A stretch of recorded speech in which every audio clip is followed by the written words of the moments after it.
In 1871, the Finch family from Jennings County fostered a silent child registered in the state orphan registry. He never spoke, never disobeyed, and never aged. After 2 years, they returned him without complaint, injury, or formal rejection, only with one note: no longer compatible. Decades later, a prison intake sheet listed a boy identical in appearance and name, still age 9. The first mention appears in the Jennings County Orphan Intake Ledger, Volume 4, page 192, a male child aged 8 to 9 years, of unknown origin. Delivered by an agent and verified by Clark B. Smalls, no speech, no resistance, no name given. Instead, a placeholder, Child 13B. The agent's signature is smudged, but the looped tail on the G in agent matches a field supervisor stationed. In nearby Vernon. His travel log for that week is missing. The Finch household, Miriam and Elijah Finch, childless with a stable income, former schoolmaster and seamstress, was approved for fostering under the state's Quiet Residence Incentive, a post-war regulation encouraging the placement of low disruption wards into homes deemed educationally sound. Their home on County Road 6 appears twice in the placement register, both times linked to the same child, though under different identification numbers. The first, 13B. The second, dated 6 months later, reads Unit 03V revised. Both entries are in different handwriting but appear on the same ledger page, for lines apart. The second line bears a marginal note, possibly added later in red graphite. Appears same, verify photograph. The first photograph, found tucked into the Finch family's final home inventory, shows a boy seated stiffly, hands folded, eyes slightly averted. The portrait is unmarked, but the back bears the embossed seal of a photographer who operated out of Madison until 1873. When his studio burned under unclear circumstances. No other known portraits of the boy exist. His image is not included in any county-wide fostering bulletin. The orphanage's annual report from 1871 makes no mention of a transfer that year to the Finch home, though Elijah Finch testified in a later deposition that they received the boy from the orphan post proper with documentation and food allowance. Dated July 7th, Elijah's handwriting, normally clean and upright, shifts in his entries regarding the child's smaller loops, inconsistent spacing. In a journal fragment from 1872, he writes he does not speak. He does not cry. He knows when I enter, and he already sits upright. I have stopped knocking. Miriam Finch left no personal correspondence, but her sewing journal contains a pattern. She labeled sleeve, narrow, boy, no measurements, only the note, 3 done, each the same. There are no records of damage, illness, or misconduct. No letters to the Orphan Bureau, no formal complaint. On October 12, 1873, the child was returned to Jennings County custody. The intake sheet lists the return reason in a single sentence: no longer compatible. There is no precedent for this phrase in Indiana orphan records prior to that year. The intake clerk, whose initials appear in that year's log, later testified under oath that he had no memory of authoring that entry and did not recognize the handwriting. His own ledger from that month was torn from the binding. A second intake record was created on the same date. Identical child, identical birth estimate, identical portrait glued to the form filed under the name Eli Morris, assigned to Jefferson County, but with no corresponding transfer paperwork. A final notation, added 2 years later in pale blue ink and almost illegible beneath water staining, appears in the ledger's gutter. He did not ask to return. He was only delivered. The house at the edge of Ewing Hollow was a modest clapboard structure, 2 rooms deep with a side chimney and low porch rails hand-painted in off-white. Its ledgers list no significant modifications between 1864 and 1879. Tax records show consistent residency by Elijah and Miriam Finch, both recorded as literate, sober, and mild in disposition. According to the county's property visitation roll, Their 1871 census update includes a dependent labeled only as Ward with no birth date, no surname, and no schooling status marked. A check mark appears in the column for speech impairment, though no physician signed the notation. The boy's presence in the home left no verifiable disruption. No broken furnishings, no discipline reports, no visitations logged by the counties. Child welfare inspector, whose field notes that spring were later found partially torn, with pages 7 through 9 missing and no replacement issued. The only record of domestic observation comes from a neighbor's passing reference in a condolence letter dated September 1873, noting, "The quiet one still walks your garden row like a shadow at attention." Among the Finch family's few surviving possessions is a lined diary belonging to Miriam, recovered from a cedar trunk stored in the attic of the First Baptist Church after the couple's estate was auctioned in 1882. The diary, bound in-stitched calfskin and bearing no title, contains household notes, sewing patterns, and short entries written in a neat, compressed hand. Most are domestic in nature, references to cornmeal shortages, weather shifts, and measurements for Elijah's trousers. But between March 1872 and April 1873, 17 entries refer indirectly to the ward. Never by name, always in terms of presence. March 3rd, he rises before the stove is lit. April 12th, the door remains closed, but sometimes the candle goes out. May 28th, he does not speak, but nods before I ask. His eyes rest between mine and the wall. July 9th, I handed him a book today. He didn't look. Just opened it halfway and held it there until the room felt off. One passage, edited and written in faint graphite instead of ink, appears between two torn pages. He knows when we look away. That's when the room changes, not big but enough. From October through February, her notes taper to single sentences. Mentions of his presence shift into passive statements, room already swept. No dust on his shoes, firewood moved without sound. By April, the entries stop. The final line reads, he began to blink in patterns. The phrase is written alone without a period at the base of an otherwise blank page. No entry follows it. The remaining pages are untouched. At the very back of the diary, on the inner lining of the back cover, a small slip of paper was glued under the binding seam.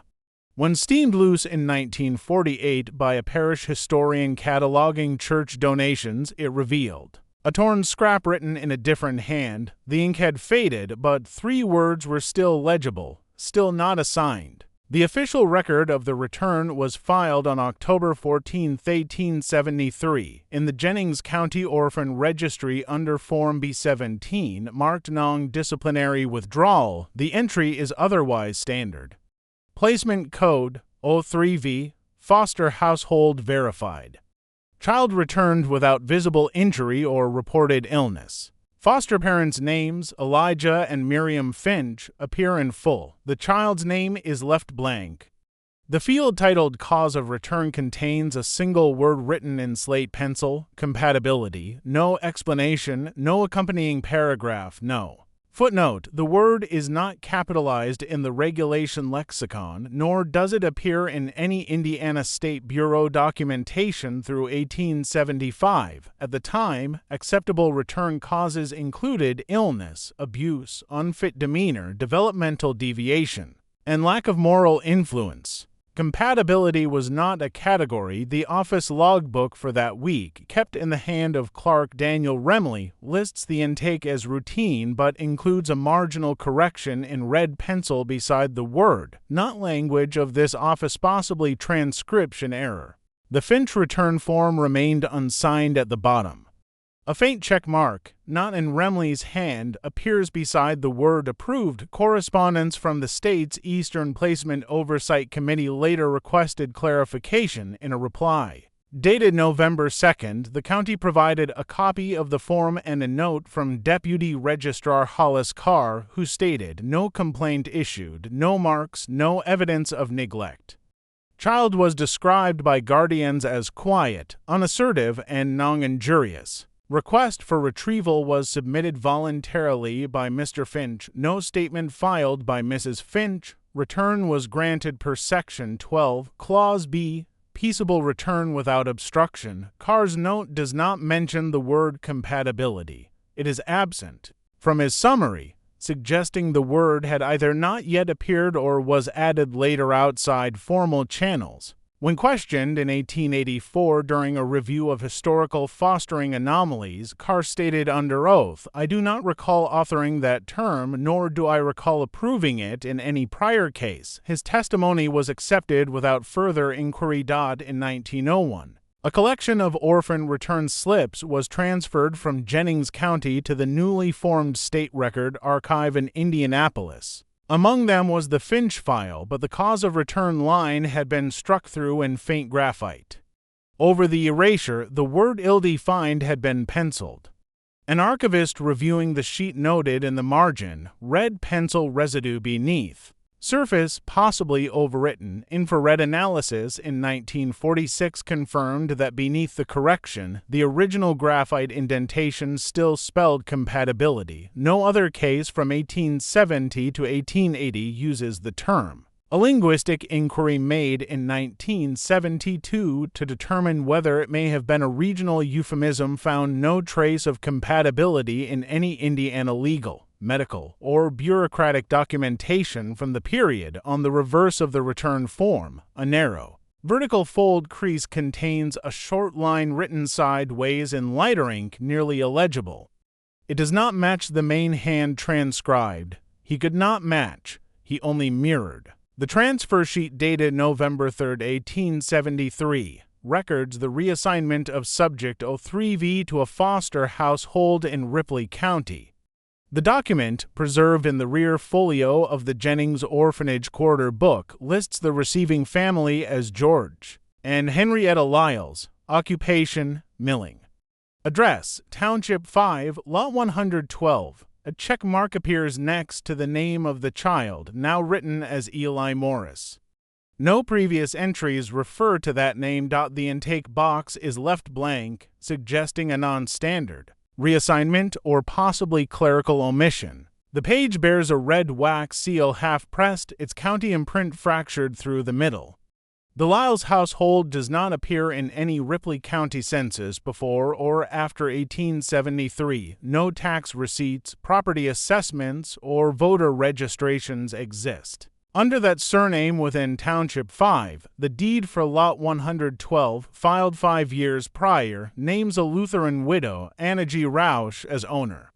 Her probate case, finalized in 1870, closed the parcel under abandonment due to fire loss. The plot was never resold. The deed ledger from that year has one torn page. Line 9 ends mid-sentence, followed by 3 blank lines and a marginal note in faded blue. Pending correction, no party present. In January 1874, a state census enumerator passed through the listed address. His return log includes the notation: structure unoccupied, foundation only, minor frame remains, no occupants, no response to call. He drew a small diagram of the lot layout, labeling the structure with a single word, partial. The box marked fostered youth present is checked, then crossed out. A month later, a ledger clerk at the State Office of Child Assignment filed a complaint regarding the Lyles placement, citing failure to return the mandatory post-placement response form within 60 days.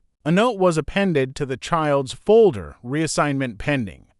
Await confirmation of residence and/or contact. No confirmation ever arrived. The Jennings Orphanage maintained that the child had been lawfully transferred. A reply to the clerk, filed under signature of the orphanage's acting registrar, states delivery confirmed by courier log. Subject left county jurisdiction on date specified. Further inquiries fall to Ripley administration. When that log was requested by the Ripley office, it could not be located. Only a payment stub remained, $200 issued to Hine for single passenger delivery, full term.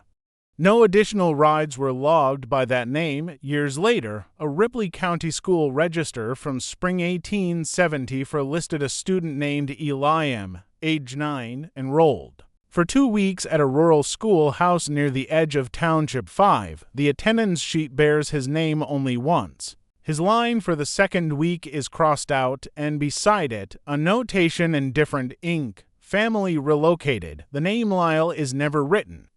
The teacher's marginal note in the corner simply reads, "Uncle unclear if he spoke," in a separate ledger. Buried at the bottom of the county clerk's surplus file, an unsigned line appears in a section reserved for voided land claims. It lists the Lyle's parcel, followed by one final entry, reclaimed by absence. The cabinet card was discovered in 1947 during a routine audit of orphan case files transferred from defunct county archives to the newly formed Indiana Office of Foster Record Consolidation. It was found between 2 folded bills of lading tucked inside a manila envelope marked Finch 1871-73, tied with cotton twine that had long since stiffened into knots. The portrait, roughly 4 by 6 inches, showed a boy seated on a velvet parlor chair, left hand resting on one knee, face angled slightly off-center. He wore a simple button shirt, collar pressed flat, no name, date, or studio imprint appeared. On the front, on the reverse, faint impressions of handwriting were revealed under oblique light. A clerk's pencil noted subject 03V or 13B, followed by a question mark in different graphite. Below that, a second hand in blue ink wrote, "Return photo unsigned." The location of the photographer remained uncertain until a matched studio backdrop floral curtain, bentwood armrest was identified in an 1870 advertisement for the Tolbert Brothers Studio, formerly located in Madison before the building was lost in a fire. Tolbert's records perished with the structure. When the photo was tested as part of a preservation initiative, an anomaly was recorded. The albumin layer showed no yellowing, silvering, or emulsion cracks typical of its age.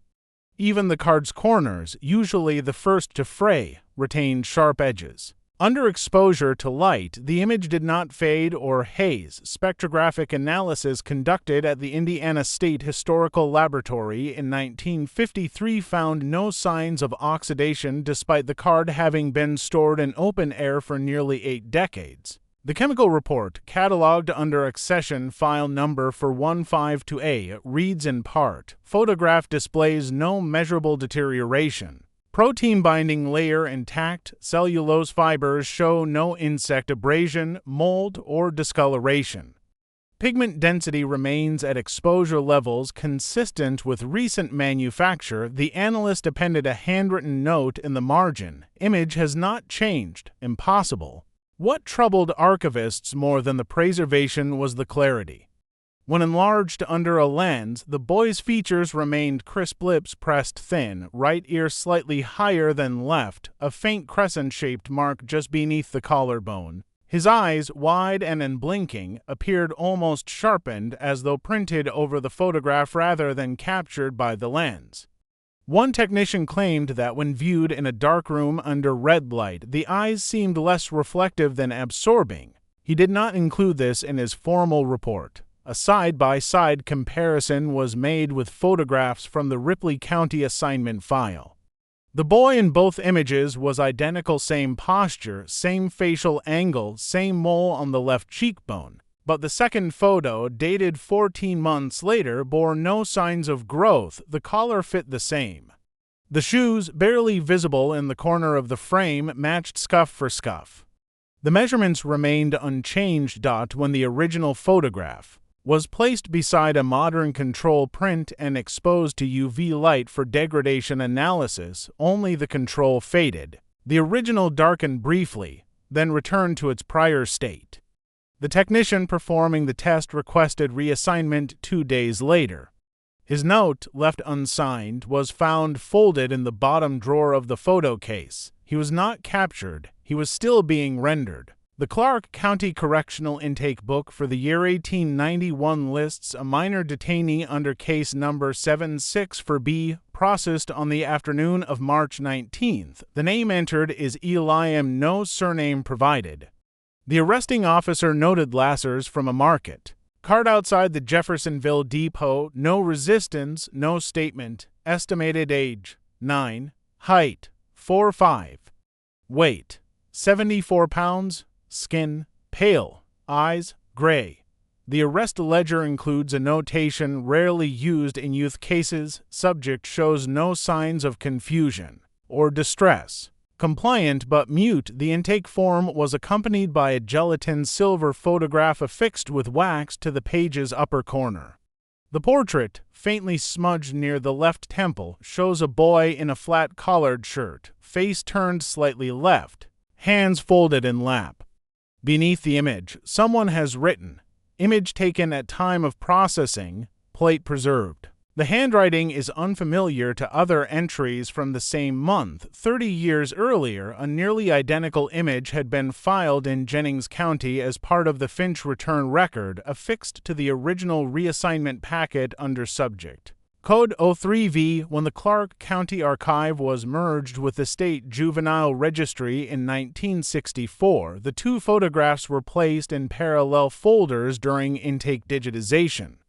An archival assistant flagged the duplication, measurements aligned. The boy's hair fell the same way. The light struck the cheekbone identically. Even the crease in the collar, leftward, faint but visible, was present in both. No birth certificate accompanied the 1891 file. The intake form left the guardian or kin field blank. The boy was held for 12 days before being classified as a silent juvenile and transferred to Cold Hollow State Reformatory. A transfer request form dated March 30th bears a signature from the warden, C.A. Mercer, and a countersign from a deputy who later testified he never signed that form.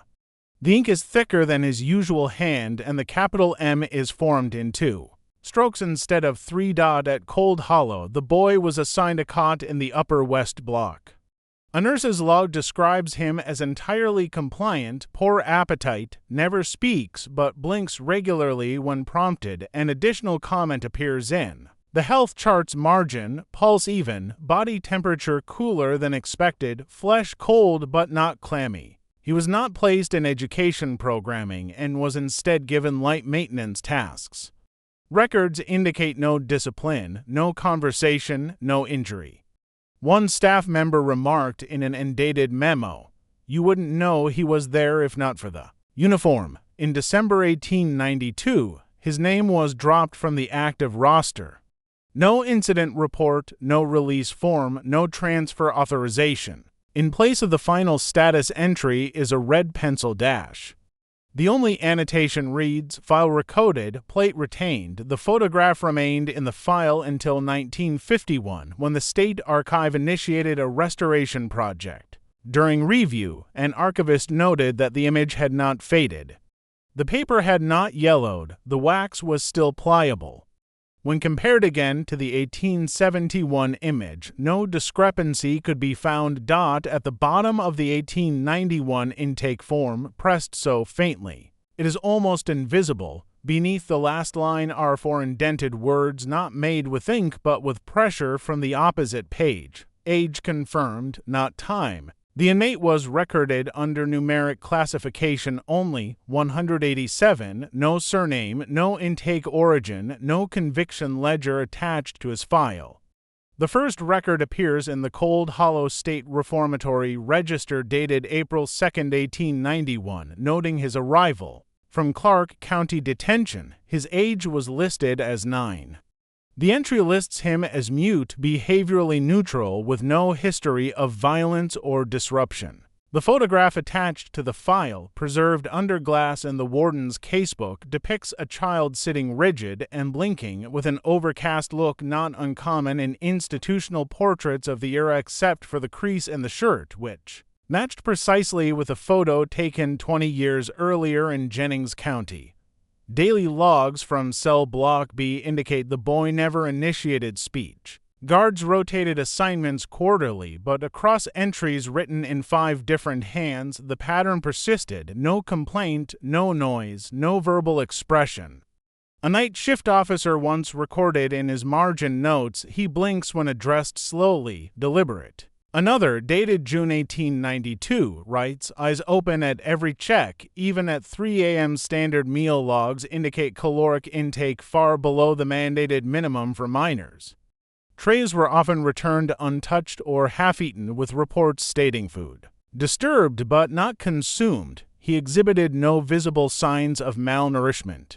Medical inspection forms from 1893 list his weight unchanged since intake. A nurse's side note reads, "Skin cold, responsive to pressure, no lesions, fingernails unbroken." She later annotated the same entry in faded pencil, "Does not shiver. No apparent sleep cycles. Despite multiple requests for classification reassignment, his status remained unchanged for 13 years.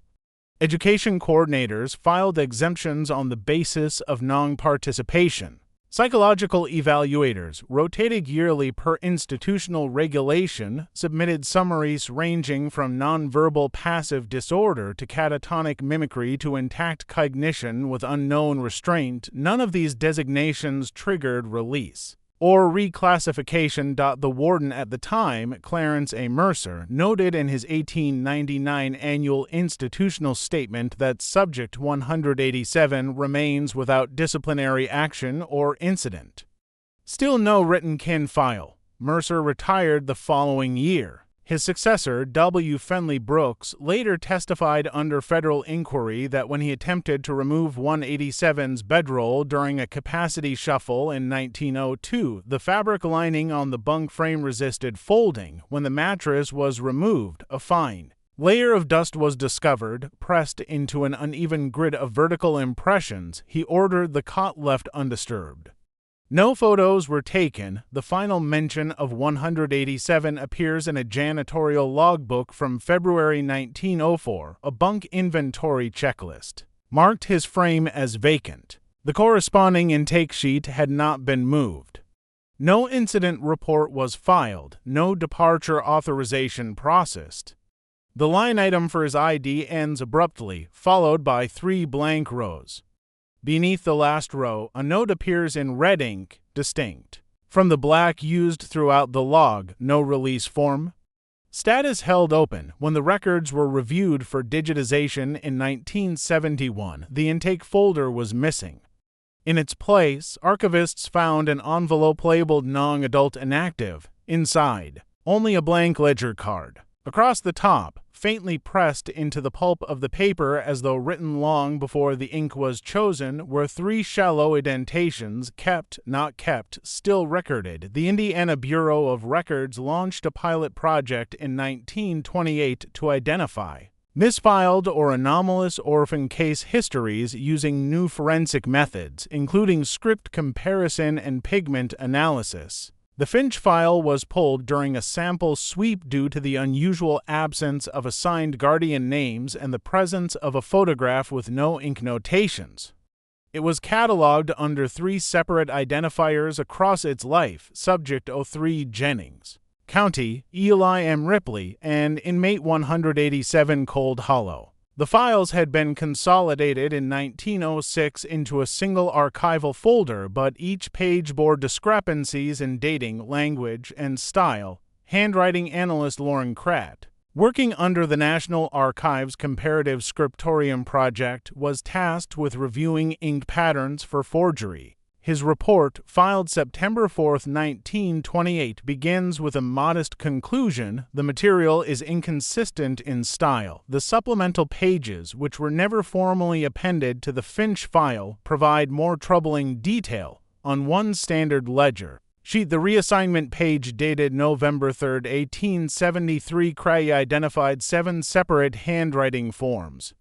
None showed continuity of stroke or rhythm. Several styles, he noted, mimic human penmanship but lack hesitations typical of longhand movement. One marginal annotation beside the child's name, returned due to compatibility error, appears to mimic a clerk's looped cursive, but when compared against staff ledgers from the same year, the ink pressure was reversed, heavier at the end of each stroke instead of at the start. Another comment lower on the page, in a sharp script resembling block letter serif, reads, "No signature match." Kras circled this line and added, "Not a typeface, not calligraphy, something deliberate without origin." Comparative documents from the Jennings orphanage, held in the same drawer, included intake signatures from the 1870s. Every sample had been cross-checked for authenticity in 1913 as part of a lawsuit over misallocated funds. None of those verified samples matched any of the entries in the Finch reassignment file, not the date headers, not the staff sign-offs, not even the initials.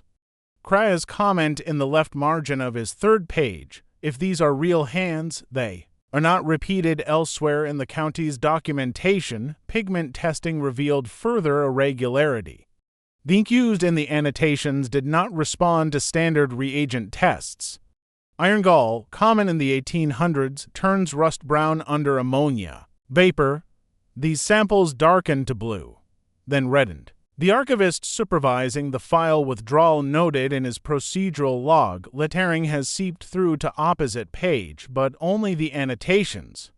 Main text is dry." When Kras attempted to trace the staff responsible for the original ledger entries, he found that the listed clerks, Romley, H.K. Nash, T. Wills, had no employment records prior to 1875. Their names did appear in later property registries and cemetery logs, but with varying birth years and inconsistent death entries. Nash, listed as having signed the 1873 reassignment log, died in 1872 according to a Muncie burial license.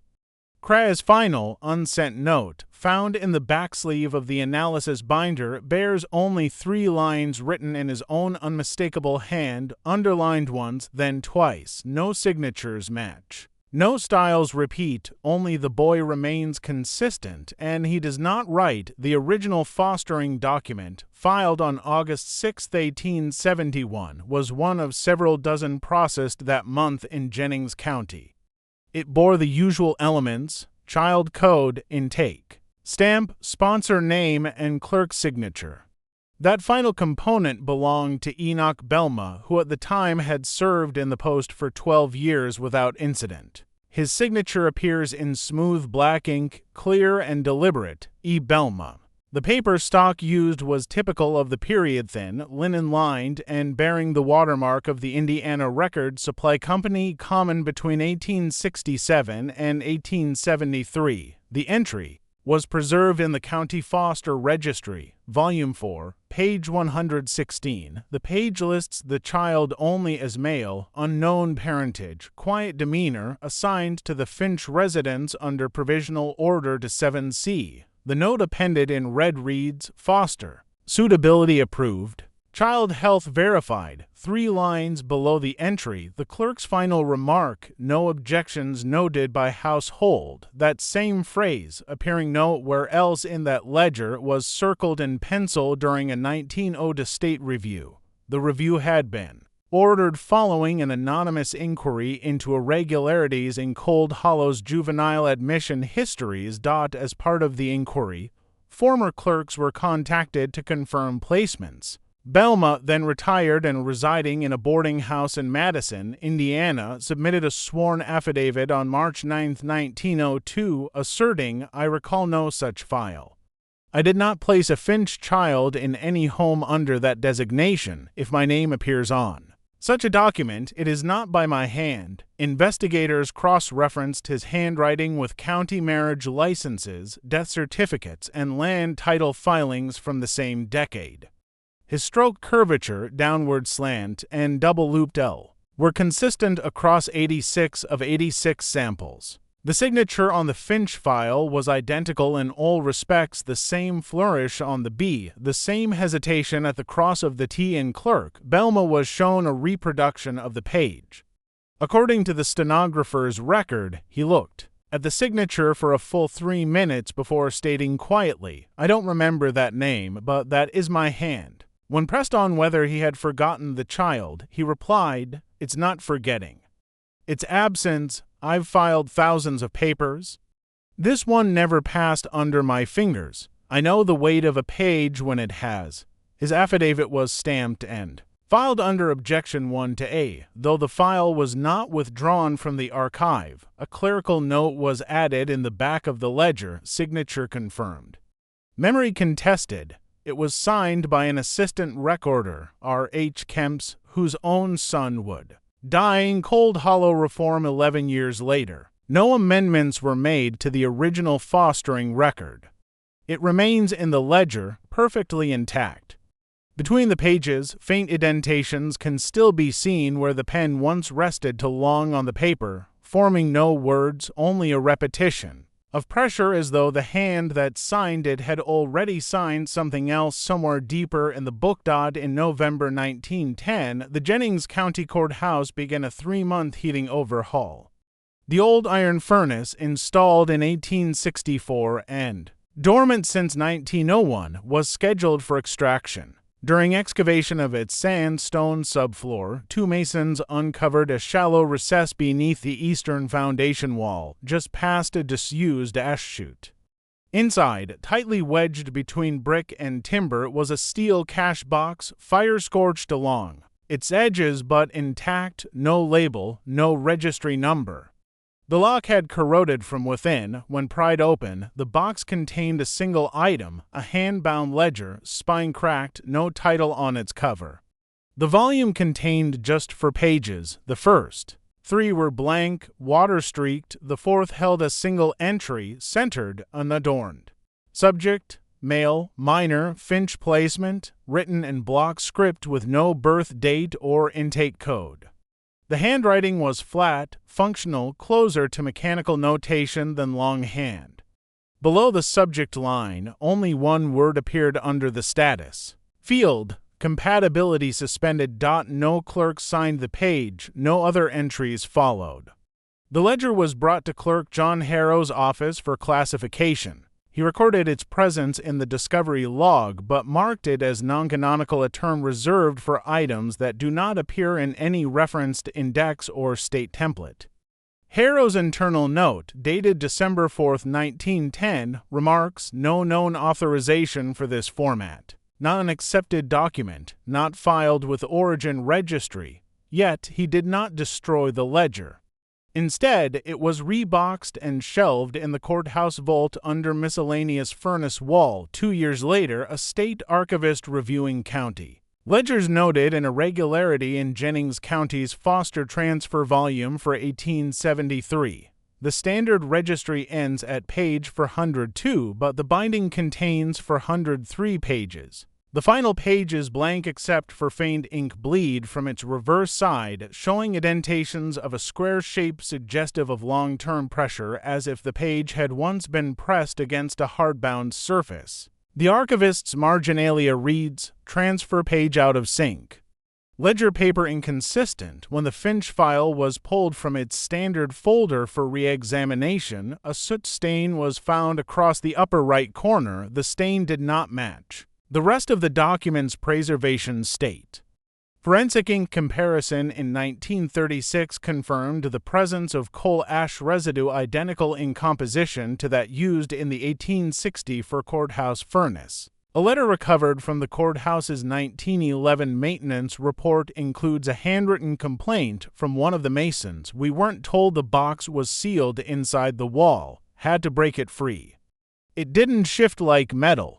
It gave like damp cloth. Inside smelled of burnt oil, not paper." The foreman dismissed the complaint. The object was logged, boxed, and never spoken of again. No record exists of who placed the ledger beneath the furnace room. No mechanism was found to explain how it was sealed behind load-bearing stone. But someone wrote that entry, and someone before the building was complete had already decided compatibility could be suspended but not concluded. The deposition was never published. It sat under restricted archive seal until 1979, when a state clerk misfiled its storage code and allowed it to surface in a judicial backlog audit. Labeled only Wharton L. Prada Statement Re. In Mate 187, it spans 6 pages dictated under oath but never notarized. Leonard Prada had served as warden of the Clark County Correctional House for 3 decades.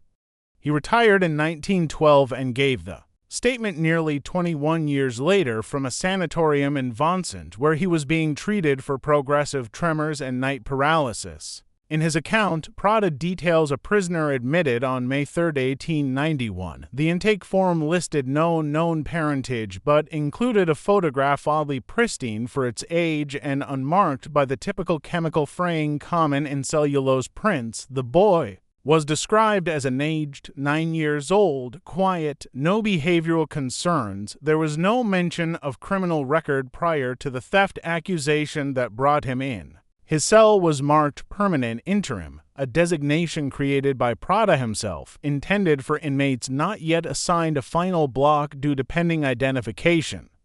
That status remained unchanged for 13 years. Prada writes, he was no burden, he did not speak, he did not act out. And yet, no one visited him, no one filed for him. And no parole officer was ever assigned. Every 6 months, I'd file a report and reclassify him. Every 6 months, I'd ask who he belonged to.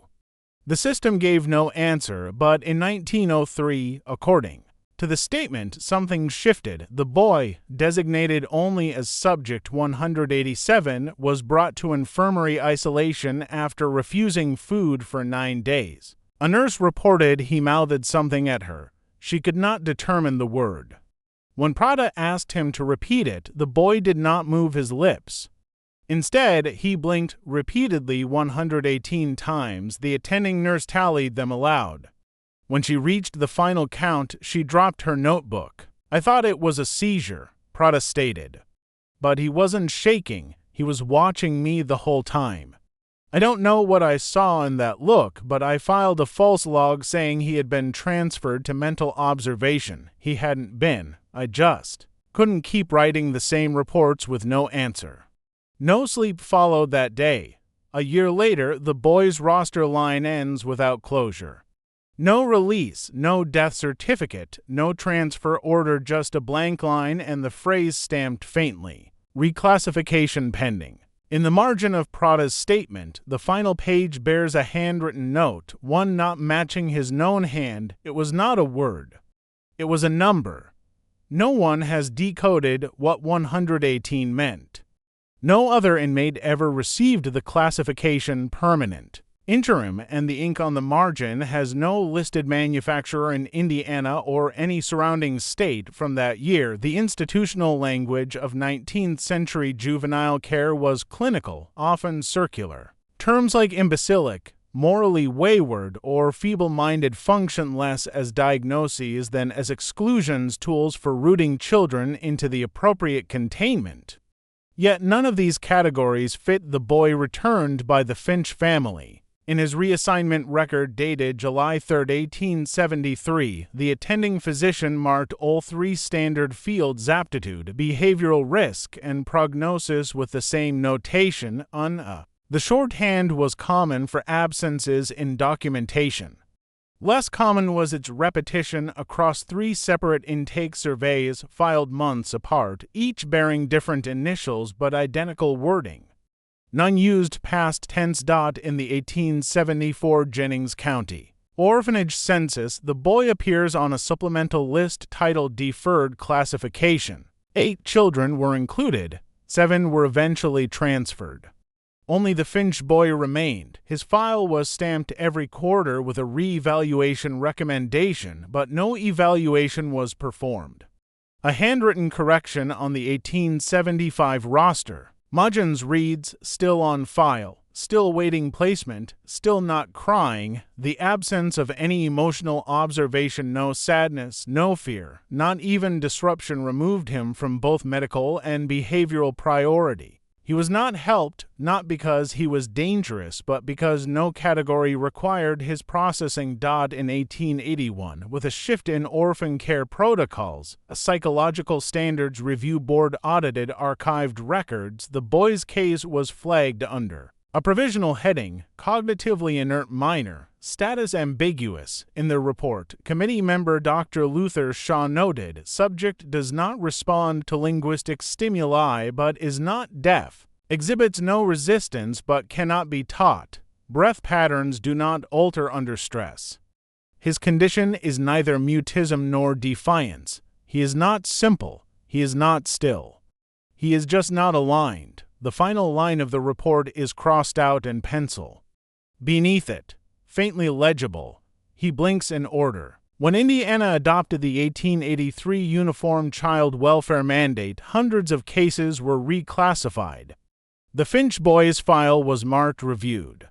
No revision necessary. At that time, he had not spoken, moved independently, or exhibited any behavior requiring note for over 10 years, and still he remained in state care. A printed correction to the mandate's footnotes that year added a line to Section 12, Subclause D, subjects lacking developmental velocity without accompanying illness or disorder shall remain on holding roles until such time as mobility or decline justifies reassessment. It was a sentence that applied to no one else. That clause was later removed.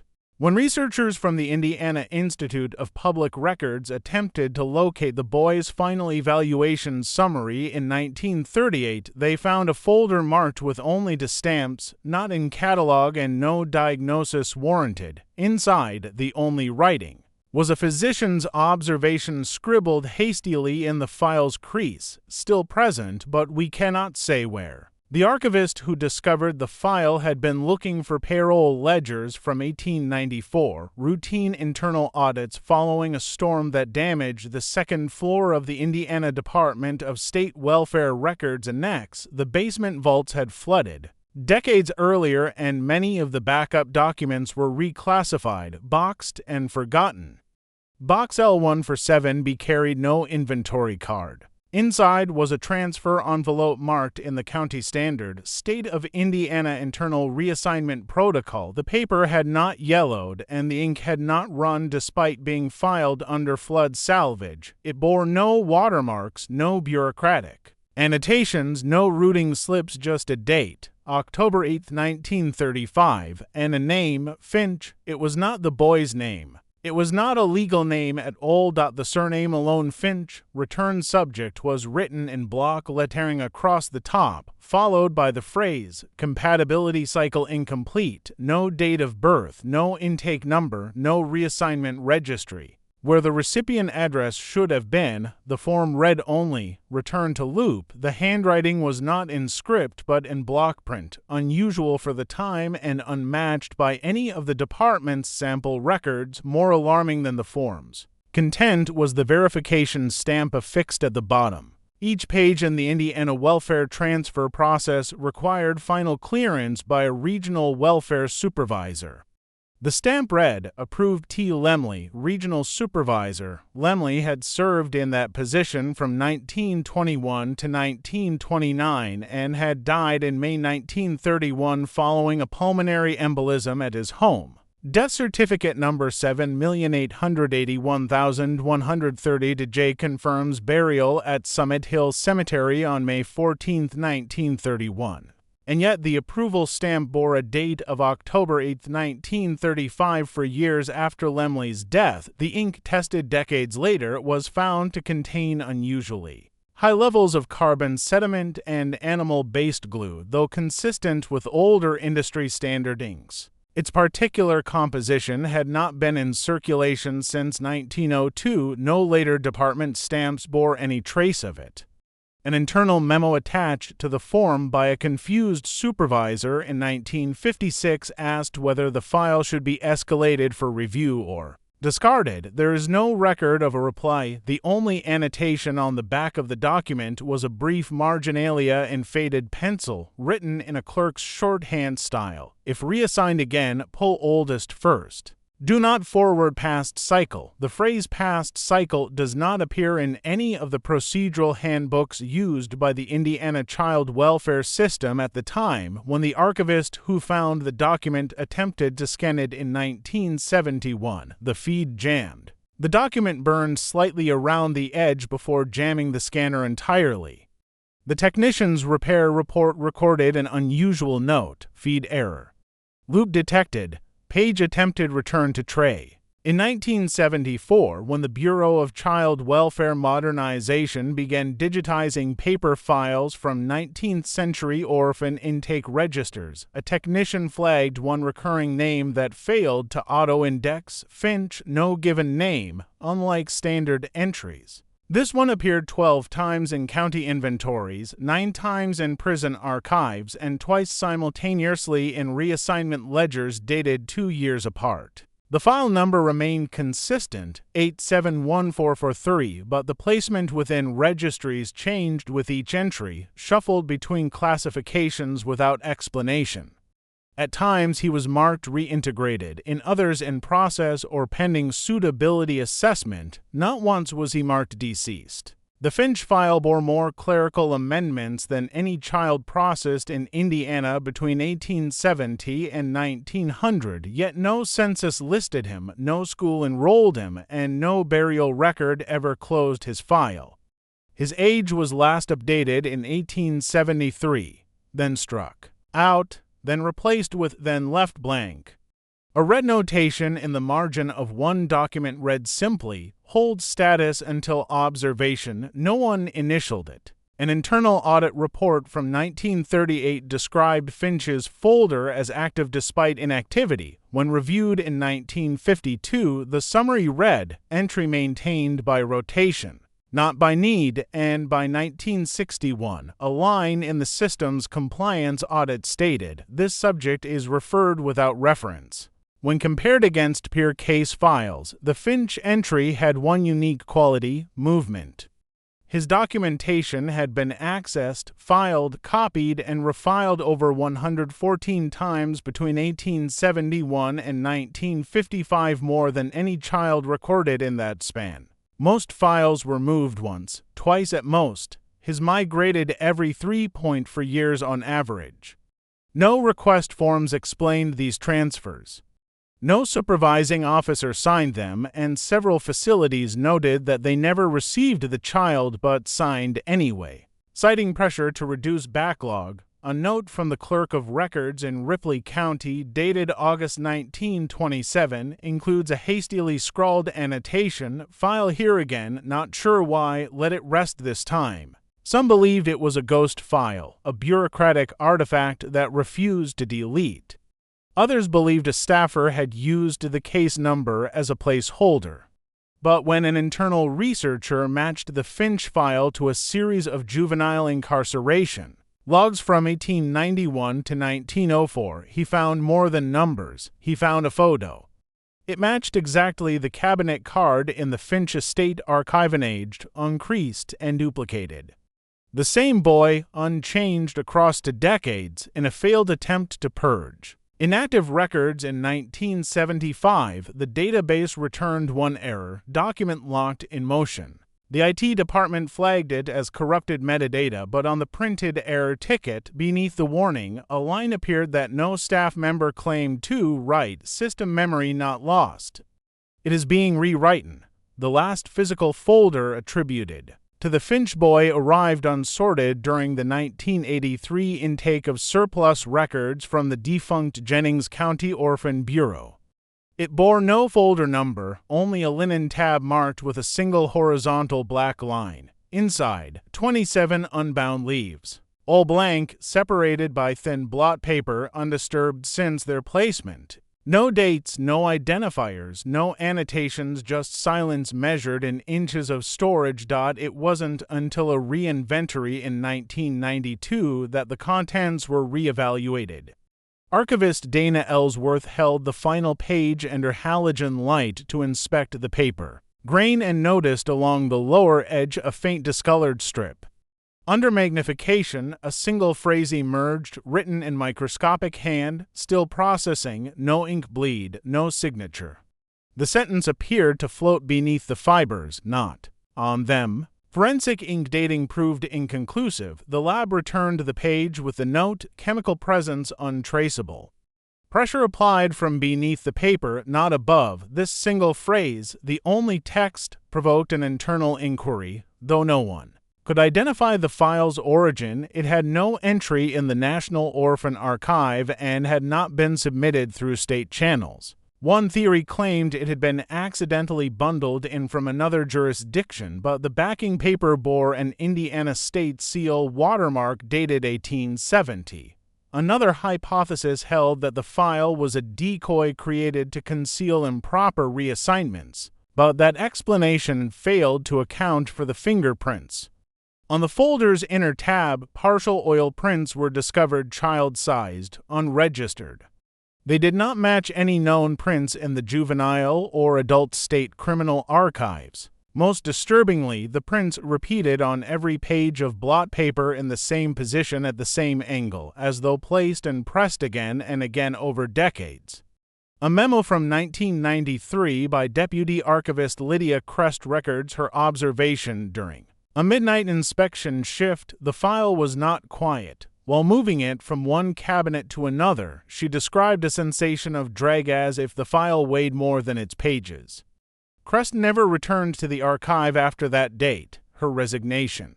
Letter consisted of only one line: "If he isn't assigned, he can't be processed." Attempts to microfilm the folder failed. Every exposure came out blank, save for the horizontal line. When digitized in 2001, the scanned images corrupted each time, replacing the blank pages with repeated file errors. Awaiting outcome, awaiting. Outcome, awaiting outcome. No metadata was embedded to explain the repetition. The folder now resides in a sealed drawer beneath collection.